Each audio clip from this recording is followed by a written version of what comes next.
So a little bit about our brand. It's Rock Paper Rum. It's based on the game Rock Paper Scissors, which is a game about taking a chance. And we feel that this is a feeling and an ethos that really what we want the brand to embody. But this is also an ethos that really resonates with what new India and young India is all about today, right? So it could mean taking a chance in, whether you're starting your business, whether you're changing careers, marriage, dating, whatever that might mean to you, right, is something that we want to be there during that occasion, and we want to celebrate that. Hello everyone, my guest today is Lalit Kalani, the founder of Rock Paper Rum, an innovative Indian rum brand that was featured on Shark Tank India Season 3. So in this episode, Lalit talks about how we got this off the ground, key takeaways and learnings about launching this in the competitive Mumbai drinks market. Interesting stuff. Talks about branding, product development, talks about India's complicated relationship with alcohol, the pros and cons of being a third generation entrepreneur, and finally he gives us some nice rum cocktails we can try. So please enjoy the show, thank you. Hello Lalit, thank you for coming on the show today. Hey Neil, thanks for having me. Please tell our listeners what you do. Sure. So I'm the founder of Rock Paper Rum. It's a new Indian craft rum brand that was launched about 18 months ago. Been doing this for the last couple of years, and of course have had an entire journey before that. But that's a little bit about what I do today. Why rum? So there's a lot of history in this journey, right? Just to give you a little background about myself. I was born and raised in India. I moved to the US for my education pretty early on after my 10th grade year. I've spent about 18 years in the US on and off before moving back to India in 2020. And loved being back in India and decided to, stay back here. And while I was figuring out what to do a couple of years ago, I'd seen this whole trend and these changing consumer trends of craft liquors here based out of India. And it was similar to the trends I had seen in the US 5 to 7 years before that. And a little bit of history, family history is also in the liquor business. So my family had been in the business for about 50 years or so, starting from my grandfather, right? So we've had everything from manufacturing to distribution. Now they sold all their assets about 15 years ago. So not my dad is retired, so not anymore in the liquor space. But I thought it would be a great way to enter and try and bring some of that family legacy back that we used to have once upon a time. So that was my inspiration to enter into the alcohol business here in India. The reason why I chose rum, right, is while I was thinking about how to enter this market, I was thinking about, all the different categories and saw that, whiskey, which is the largest category here in India, is highly competitive. All big brands are focused on that. Gin had already started going through its what we call the gin revolution. So the premiumization was happening. Beer already was happening as well. So rum was one of those categories that was still, I felt, left to be premiumized, dominated by, two big players here, and saw an opportunity for an Indian craft rum to help penetrate and premiumize, this market and address those consumer needs. And the other good part about rum is rum in India is actually the second largest category after whiskey, right? So it is a very, very large business. So the good thing was that we didn't need to teach at least a lot of Indians about what rum is, right? We've grown up with rum here in India, given it's such a large category. So it really meant it was all about brand building. So all those reasons why I decided to enter the alcohol business, and specifically rum to begin with. Awesome stuff. And you said you're going for 18 months. Can you share some stats? How are things going? Things are going really well. I think we're right at the cusp of growing the business, starting to scale. So the original plan, which we stuck by, was let's launch in a few markets and see how the product does. Make sure the consumers are liking the product. We're getting repeat orders. So those were some of the little things that we wanted to make sure were right before we decided to expand. Making sure the consumers like the pricing, especially in a value conscious society like India, thought, that's very important to get right here as well. So we launched in Mumbai, which Yeah. was our home market, and which is where I live as well. So, and it's one of the hardest markets in India to actually penetrate, given that every brand is focused here, but brand awareness begins from cities such as Mumbai. Here, so decided to take on the giant of Mumbai and start here. So we spent a good year focused in trying to evaluate everything that I was talking about earlier, and before expanding into a couple other cities like Pune and Nagpur here within Maharashtra. We recently just launched in Goa a couple of months ago. A few learnings. So Mumbai, it required a lot of the struggles to begin with are it's very difficult to penetrate distribution in a place like Mumbai because there are both retail as well as bars and restaurants, right? So we decided to start with the retail presence here in Mumbai, which there are small groups of very powerful retailers. So Yeah. it really is difficult to start penetrating that through promotions and schemes. Once we started doing that, we realized that the brand is really going to be made at bars and restaurants, right? That's where people actually try the product before they would eventually buy it at a retail store. So we quickly decided that our strategy would be to focus our efforts on getting placements in bars and restaurants. So that was something we learned very quickly and started going behind that. And of course, penetrating, so building a team around that part versus focusing purely on retail sales, right? And the first year, actually first 2-3 years, is all about what we call in the industry liquid to lips, right? Get as many people to try the product, and hopefully the product then is speaks for itself, because that's where people then start buying it. So our strategy quickly changed in terms of where we want to focus our sales efforts, and we've seen that pay out. Of course, that takes it requires a lot of patience. It's taken us about 18 months to now have a good presence across multiple bars and restaurants as well as retail stores in Mumbai, and of course with Shark Tank happening a month ago, it really helped build that brand awareness too. So I think going that what I call going deep strategy is actually working here.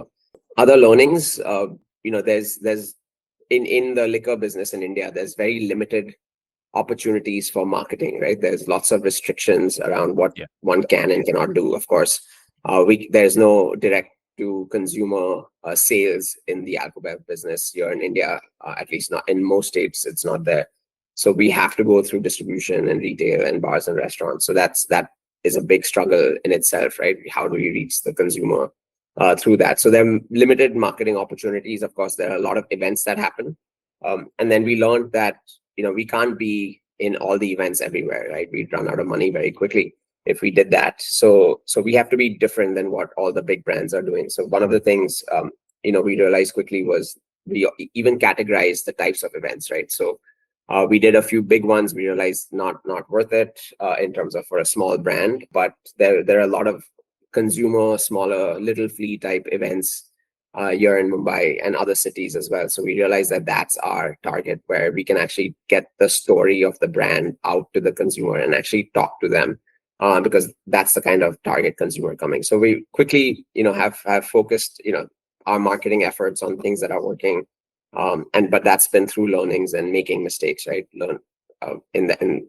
which are the right events to do versus what are the types of that we don't want to focus our efforts and resources on.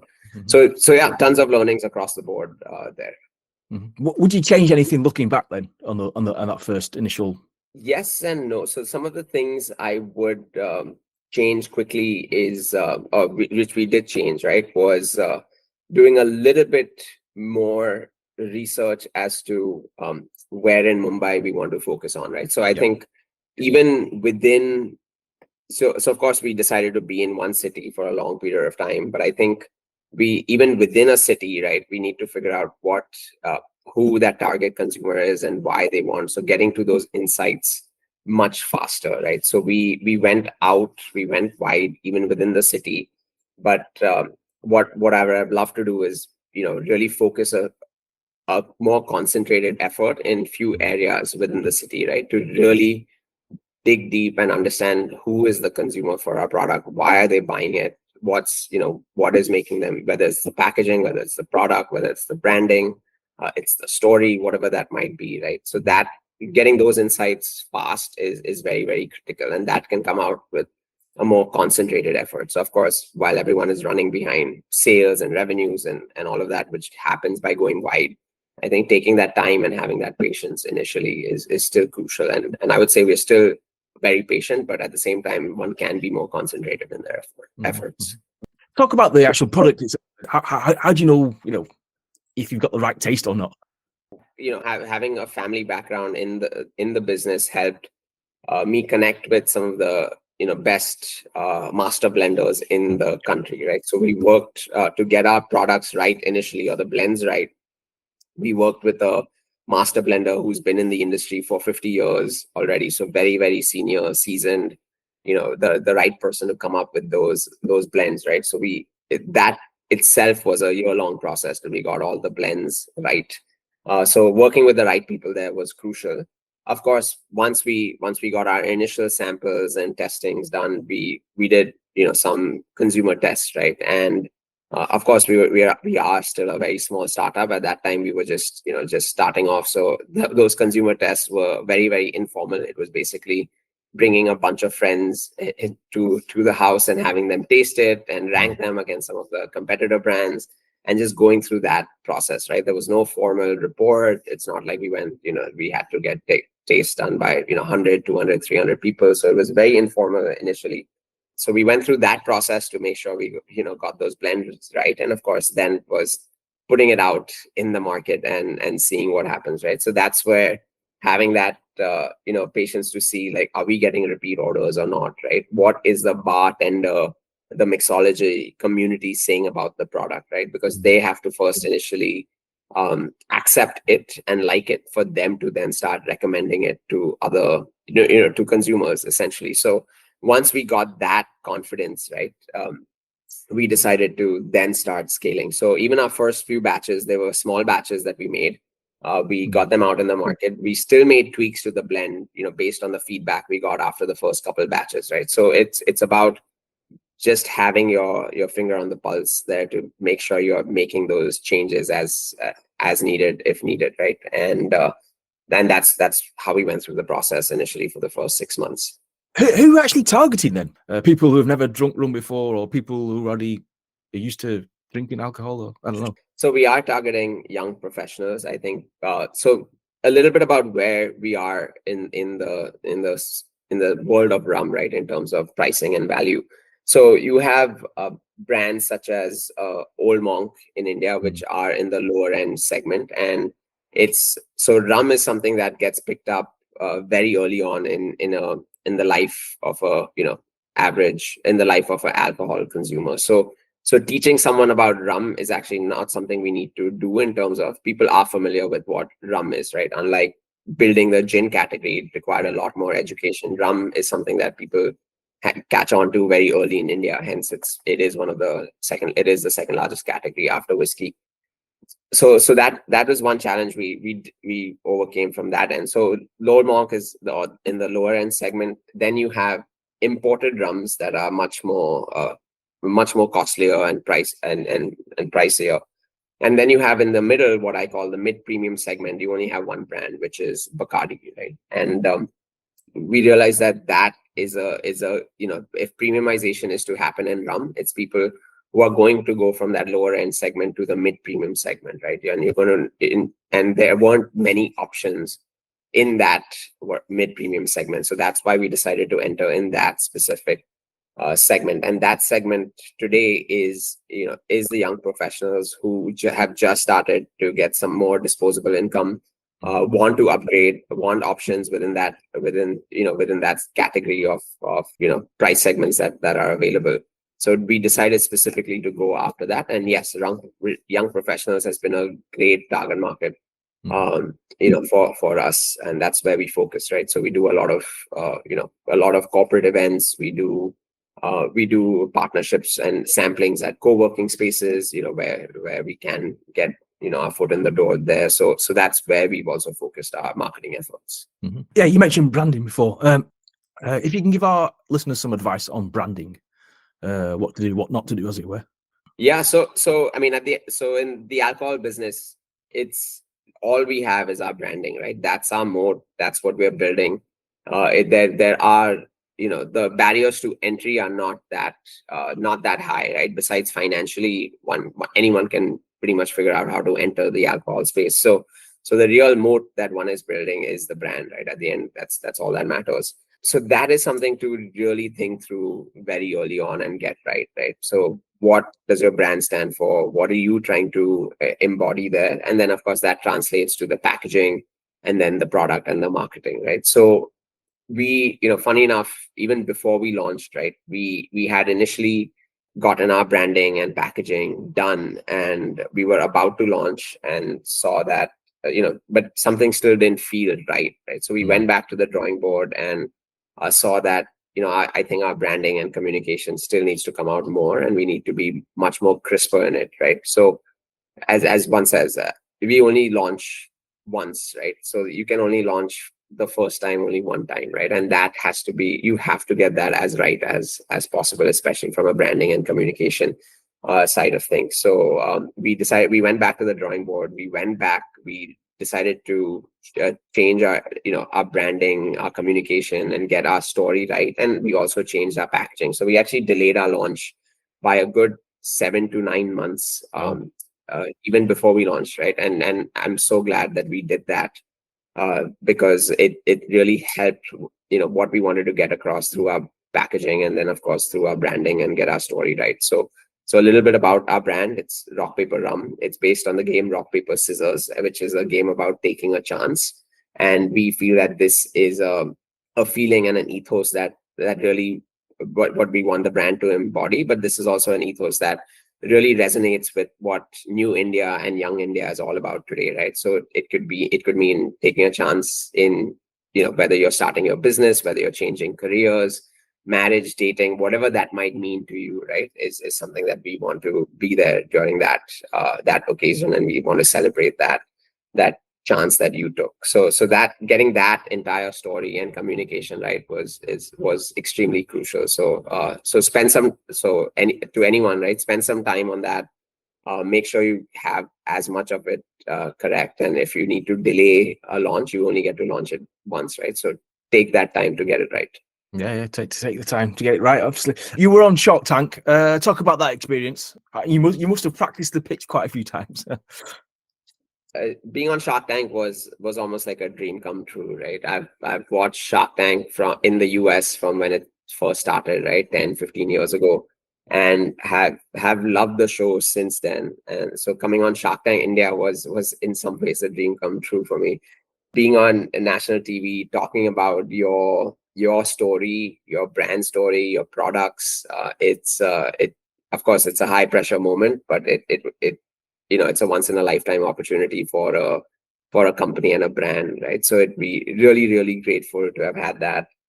Of course, when it comes to the pitch, it's the first few minutes is the 3-4 minutes that you hear people pitching. That's the only uninterrupted time that a founder gets in the tank. So that's the only part that you can actually practice, right? That those 3-4 minutes, and getting your story and your messaging and what you want to get across within those 3-4 minutes and compressing that is an art, right? So yes, getting that right was crucial. Of course, and the other thing about Shark Tank India, I mean, this is more of a joke, but it's all, you have to speak in Hindi, right? It is made for the Indian audience in Hindi.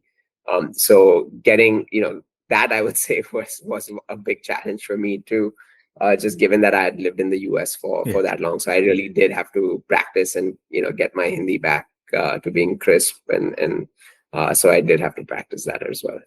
So you're the expert in pitching then. Come on, give our listeners advice then, because you mentioned the first 3 minutes. What needs to be in that first 3 minutes then? So those 3 to 4 minutes, you just have to have real high energy, and you have to get your passion for why you're doing this across, right? So just keep that as an overarching theme. So that needs to come off in your first minute, 3 minutes, whatever, in any pitch, right? Once you've sort of, I mean, and usually that passion is, founders are usually very passionate, because going down this journey is it's a really hard, difficult journey to go through. And and if and you have to be really passionate about what you're doing to, to keep going through that, right? So most people have that passion, but to make sure it comes out is key there. Then of course you go into quickly have to go into, a few things like, why are you doing this? What is the problem that you're solving? How big is that problem that you're figuring out? And then why are you the best person to solve this, to or actually do this? And then of course at the end, being very crisp with, your ask and what you want, whether it's from the sharks or any other investor out there, right? So I would say those are the few things that you want to make sure you get across within the first 3 to 4 minutes. And then of course getting your story out there, which is the passion part that I spoke about. So did you have the shock tacker thing? Did you have that massive explosion at once that TV show was aired? Yeah, so for us it was slightly different, right? So have we had a Shark Tank effect? Yes. Has it been big? Yes. But because we're not a, direct to consumer brand selling on our website, it's to get that sales effect is not an like overnight, right? Someone still has to eventually go to the store or try it at a bar and restaurant, and you see that. So have we seen an effect over the last month? Yes, website hits did go up, Instagram views did go up, so brand awareness has increased, tenfold. The other important thing that happened because of Shark Tank was a lot of people within the industry in India saw the product and the brand, right? So I would say it's even though we aren't present in, all the other states outside of Maharashtra and Goa today, it you know distributors in other states have heard of us, and so are willing to take our calls, right? And it's added a lot of credibility to our brand and the story, and getting that out. So it's definitely helping us. The tailwinds are there, and it'll help us specifically as we continue expanding into, our distribution into other parts of India. What can go wrong then? Many things, right? So, and that's just part of any entrepreneurial journey. The things that are, keeping me up at night. So obviously, alcohol is a very deep pocketed game, and funding and fundraising is a constant process, and it's something that we will continue to do as well over the next, few years to reestablish a brand, and that just, it's the investment we need to make. So that's something that the fear of running out of money, or when, it's just that constant, you have that at the back of your mind always, right? So there's that. Of course, that depends on how the economy is doing, etc., etc. Then alcohol is also a very regulated industry, right? So it is complex. Every state has different policies, right? So every state is like its own country when it comes to alcohol and regulations. So policies can change with changes in government. Policies can change there. So it really, there is a lot of dependence on what's going to happen, from the government side of things, and a few changes here and there can really, make or break that market that you're trying to enter. So try and be as nimble as possible, and as frugal as well, right? So those are types of things that can potentially go wrong as well. Other things that can happen, we don't have our own manufacturing facility. We work with other, contract manufacturers. So of course, again, our dependence, on third parties there, it's not easy to build an alcohol factory. So we can't do that on our own, right? Eventually, one day it would make sense when we have certain scale and size to have some in-house manufacturing. But for now, we are dependent, right, on contract manufacturers. So it's so that, again, these are places where, so trying creating backups where needed, having multiple tie-ups and strengthening that supply chain, right? Of course, that happens over time, doesn't happen from day one. But those are the types of things that, I keep thinking about and keep me up at night. Let's talk about you then. Are you ambitious and are you motivated by money? Yes, I would say, to answer your question directly, is money motivation? Yes, it is. I'm not going to deny that. But at the same time, I would say it's not the only motivation, right? Because I would say, as an entrepreneur, if money was the only motivation, I would say I would have had better chances sticking with, a career in banking or consulting, and over 20 years probably made more money and a higher probability, given how most startups aren't successful. This is also my second entrepreneurial venture. My first Okay. one was in the US that I had launched a food brand in the US. It was Indian inspired snacks and sauces. Ah. It was called Bandar Foods. It was, went through a very similar journey, right? It started off, we kicked it off really well, manufacturing in India, selling it in the US, our own brand of Indian snacks and sauces. We were at our peak. It was a small venture-backed business. Mm. We were in 5,000 stores across the US. So a lot of learnings came from that, but also a lot Mm. of mistakes that we made, right? And eventually, after 6 years of giving, trying and learning, we had to eventually shut it down, right? It Mm. wasn't scaling like we wanted it to scale. So at that time, I had put all my savings into it. 5 years without a salary, really. Mm. So it really as I will tell anyone. So if money was the only motivation, I would say, yeah, stick to, building your career over time, over 20 years, that there's the probabilities are higher of making it there. But of course, I would say my main motivation is still about building something of value, right? And Mm. I think that's really, so I am, by heart an entrepreneur. I come from a very entrepreneurial family, so I've Mm. just grown up within that, and building something big and building something of value is something that drives me a lot. And of course, in this case, I'm also, trying to bring back some of that family legacy that we had for 50 Mm. years, right? So that's another big driver in trying to, making it, which is what makes it personal, right? To Yeah. make it, to do whatever it takes to try and make it successful. Yeah. What are the pros and cons of being a third generational entrepreneur then in your family? So I would say the pros are many, right? I've grown Mm. up within a business family, so a lot of the inherent, what it takes to build a business, how things potentially work. Those conversations were always happening between my dad, granddad, and I grew up within that. So Mm. there's a lot of that. Not a lot of things are alien per se, right? So a lot of those learnings became inherent. So those are some of the big pros. And of course, coming from a third gen entrepreneurial family, you also have their support, right? So Mm.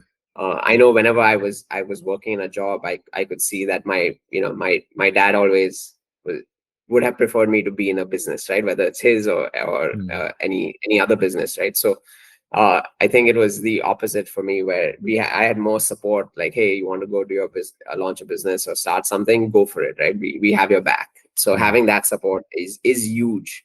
So I would say that's a big pro for at least in my case. Of course, some of the cons are there too, where when you grow up with a lot of strong-minded people about ways of doing business, they are set in their ways, right? So Yeah. you also have to break away from that, because what took what made my parents or grandparents successful 15, 20, 30, 40 years ago is not this is might not work today. Mm. So breaking those sort of barriers and trying to get through that is something that so breaking out of those habits, right, Mm. is something that could be a con, but it's just something that one can Mm. overcome.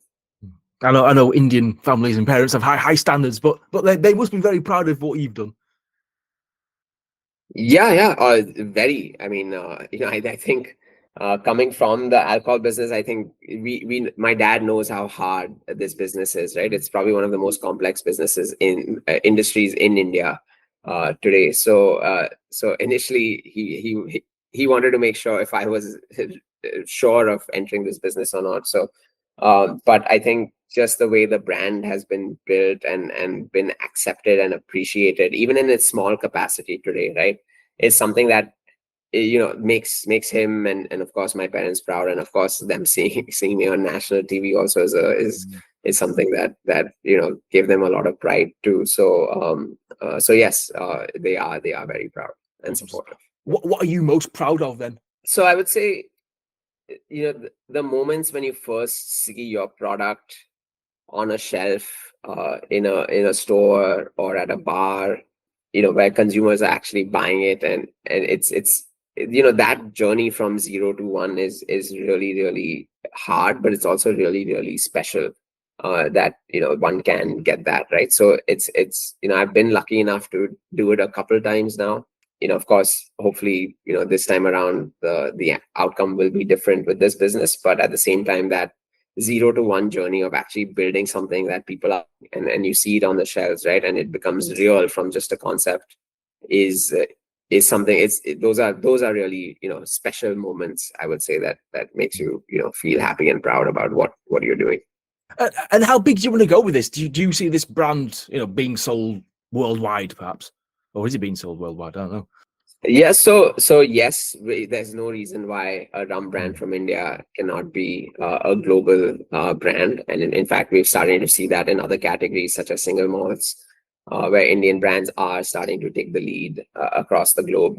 So yes, we are talking to a few distributors across in various parts of the world, and hopefully this year we'll be able to, at least launch in another, at least one other country. That's the goal. So yes, the brand opportunity even within India is massive.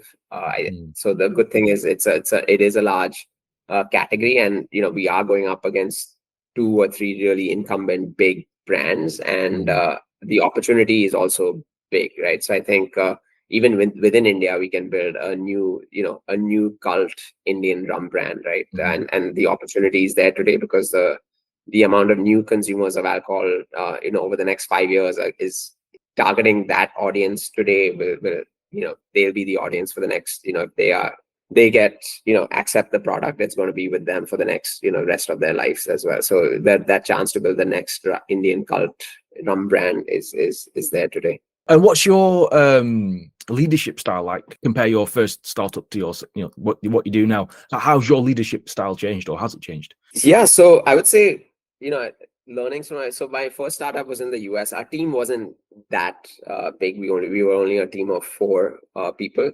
It didn't get as much of an opportunity leading there, and it was a lot of doing, right? So I had to do a lot of things. On our own year, within our first year, we built a team of 10 to 12 people. My what I've realized over time now is, my job as a CEO needs to be two things, right? One is making sure we bring in the best people that are, great at doing what, their jobs, and the second job is of mine is making sure they have the resources to do what they need to do best, right? So I think is so I spend a lot of time hiring, making sure we're getting the right people on board, because at such an early stage, even one or two wrong hires can really Mm. be detrimental to a small company, right? So that's a big part of my focus. And then, of course, giving them a lot of independence in the way they want to execute their work. I'm, not micromanaging. I'm more trying to guide, lead, and mentor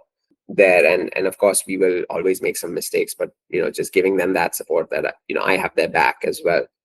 So a lot of that maturity has come, I would say, over, just it comes with experience and working at other businesses and working with my bosses who have been great mentors, to me, and I've learned a lot from them, from their leadership style. So this is something that I've picked up over time and trying to implement. Yeah. Mhm. Yeah, talk about the hiring strategy and philosophy then. What we have listeners who probably doing the same thing as well. Any advice on how to hire? What questions to ask, etc., etc. Sure. So the biggest thing that I look for, while hiring people is really looking for drive and hunger and hustle, right? Because that's what's going to be needed for the first couple years, right? Yes, some category experience is important, but at the same time, I think I would still take that drive and hustle and hunger, right? So I think some of the questions, I try and get out, asking folks about when was the last time they felt they hustled, right? But where have been times that they've made a big mistake or made a mistake, and then how did they figure it out on their own, and how did they learn from that, right? So learning, curiosity, that hustle, trying to get that out during the interview is crucial. So so my interviews are more a much more personality driven, and trying to get that culture fit out, and make sure that's a match. Of course, as we now have department sort of leaders, I leave the specific capabilities and experience that they have and questions around that to them, right? So I'm very focused on culture and making sure we're getting the right sort of culture and personality fit to the company, because things are going to change. We just have to be nimble and ready to sort of just go with the flow as well, right? So we can't be too structured. Mm-hmm. So if I go to Mumbai now and I go to a bar, would I be able to get your drink or not? Yeah, so we're not in every bar in Yeah. Mumbai. We are probably in over 200 retail stores in the greater Mumbai region, probably over 250 now. And we're probably in about 150 to 200 bars and restaurants as well. So a lot of the popular places you will find them, and especially in the areas where a lot of corporate professionals work and also live, right? In Mumbai, you will find young professionals. We would find us in a lot of bars around those areas. Okay. Give me some rum drink ideas then. Do you have it with Coke? Do you have it with ice? What's your particular flavor, as it were? What's your favorite? Sure. So we now have now have 5 different variants of our rum. So we started with a white rum and a spiced rum. We now have a zesty lemon, a tropical coconut, a roast coffee, and so we've seen flavors trend, right? And so the way rum and coke has always been the standard, I would say globally, but I think we're trying to change and get the flavors of rum out, right? And have people actually appreciate product and liquid. So the way I have our products, because they are really smooth and easy and flavorful, is just with ice and soda, because it really it's just no frills, keep it easy. If I were to go, my go-to rum cocktail would today be a daiquiri. Again, very simple, no frills. You can actually get the flavors of the rum, right? Versus many other cocktails where it does get lost. So those are ways I would have it, even on the rocks, if it's a good rum, which ours is. So you can have it on the rocks and just sip it. But of course, cocktail culture here in India is growing, and so we're building what we call our Rocktail program, which is our cocktail program. So we're trying to build an IP around Rocktails and get that out, right? So we're always experimenting with new ways of making traditional cocktails, as well as just making innovative new cocktails as well. Okay, what's the best seller then? So we have in different segments as different products, right? So our white rum is actually what's sold the most in bars and restaurants, because it's used in a lot of cocktails and a lot of cocktail programs. So that's where the white rum is used. I think our new flavors are starting to trend and pick up. We only launched them a couple months ago, but we've seen great uptake, right? So during the summer, the flavors are doing well. And again, in the winter, our spice rum does really, really well, right? So even different weathers call for different products doing better at certain times. Yeah, it's interesting. India's relationship with alcohol. It sounds very complicated. How do you sum up that then? Is it? Yes, it is a very complicated relationship. So on a per capita level, the alcohol consumption in India is pretty low. But on a pure volume, basis, India is, I think, the 5th largest alcohol consumption in the world, and that's also because of the size of the population as well. So the opportunity there is big. It's also one of the largest revenue sources for state governments, right? So it is a very important source of income for them to keep going, right? So, but at the same time, given the societal pressures and the culture, it's not an industry that's also supported very easily by the government at the same time, right? So even though it's one of the highest sources of income, it's not very openly supported. So that's where it becomes you see that sort of dichotomy across India, and the complexities coming from that. Awesome. What excites you most about what you're doing at the moment?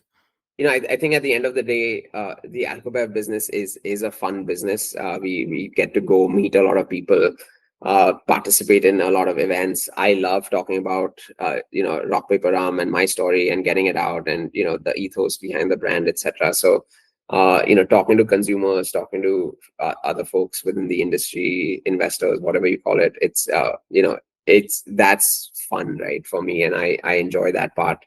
And so this business and industry is allowing me to, just connect with a lot of folks, and that's exciting right now. Of course, the day-to-day challenges continue. It's never ending, but at the same time, we have to go back and realize like this process is also supposed to be fun.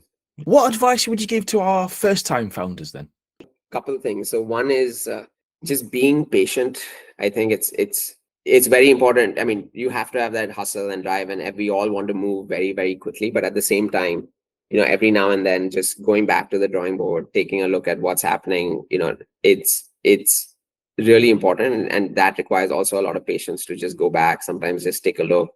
Stop things if it's not going well, and just let once you have that process going, let's just trust that process, right? It's very easy to get anxious all the time. It happens to me. It's very easy to just fall in sort of sometimes negative thinking and patterns, but sometimes it just requires that a little bit of patience, right, to go through that process. The cliched line, right? Starting a business is like running a marathon, and it's not a sprint, because it's going to be a 5 to 10 year journey, right? And you just need to be prepared for that. Also, building resilience, it's going to require that, right? I mean, we get punched every single day with different problems. It's all about how you can get up and solve and figure it out, right? It happens to a lot of small startups, but it also happens to very large businesses, right? So that resilience is one of the key things that a founder needs to build over time. And then last thing is just having a reality check and not being jaded, right? So being open to sort of understanding what's working, what's not working in your business, and figuring that out, right? Because it's not going to be perfect from day one or even within year two. So if you think your product's the best, but your consumer feedback is maybe different or just lukewarm, accept that sometimes. I think it'll only help. So I think not being completely jaded with your product and your sort of business, right? Just keeping a reality check sometimes as to, is it really working, is it not? Because then you actually have a chance to do things right? And I think that's also very important. I'm interested in your views on the social media influencer side of things. Is that something you do? Yes, so I think it is important. We try and do some of it. I think we've also learned what works and doesn't work for us, right? So it's we've done our thing where people have posted a story or something about our products, and that's great. But what we've learned, especially for our brand and our product, right? If it's not worth just someone just putting up a tag or a story for us, right, anymore. It's actually about what we want to get out there is how the product is used and consumed, whether it be house parties, corporate events, weddings, etc. So I would value someone who gives a little bit more relevant content to our product through like a small video or a reel, just much more value than just having someone tag us in a story and do that. So I think making sure that you're getting the relevant things out of the right influencers, right, for your brand. I think that is more crucial than just the quality over quantity, essentially. Yeah, definitely, 100%. Last few questions then. You mentioned mentors. Has anyone helped you on your journey? Yeah, so I mean, maybe not mentors, but of course, like to thank my wife. She's been a super support system. I would not be able to do this if I did not have her support. In fact, she's helping me a lot out with marketing efforts right now. My previous bosses have all over the last 3 years have been before starting Rock Paper Rum, have been super helpful. They've been investors in the business as well, so that's given it just gives a lot of validation as to our relationship as well. So they've been great, and get to sort of pick their brains on how they're building their businesses and their at least getting that insight from them. And then of course I mean, having my dad around has been very, very helpful, right? He helps take a lot of the complex parts of the business and helps me with those. So it's good to just have people in your corner there. Awesome stuff. Last question then. For people who want more information on Rock Paper Rum, what must they do? Yeah, sure. So, I mean, you can check out our website, rockpaperrum.com, and as well as our social media Instagram page, at Rock Paper Rum. So you can learn what we're doing, where we're launching, where we're going next, what flavors we're launching, products, etc., which parties and events we're at. So, you can get a lot more information from those pages. Awesome. Next time I go to Mumbai or Goa, perhaps I shall definitely try some of Yes. the some of the rum Yeah. while sitting Please on let the me know. beach. Yeah. Awesome. Lalit, thank you for coming on the show today. Great. Thanks, Neil. It was great being here.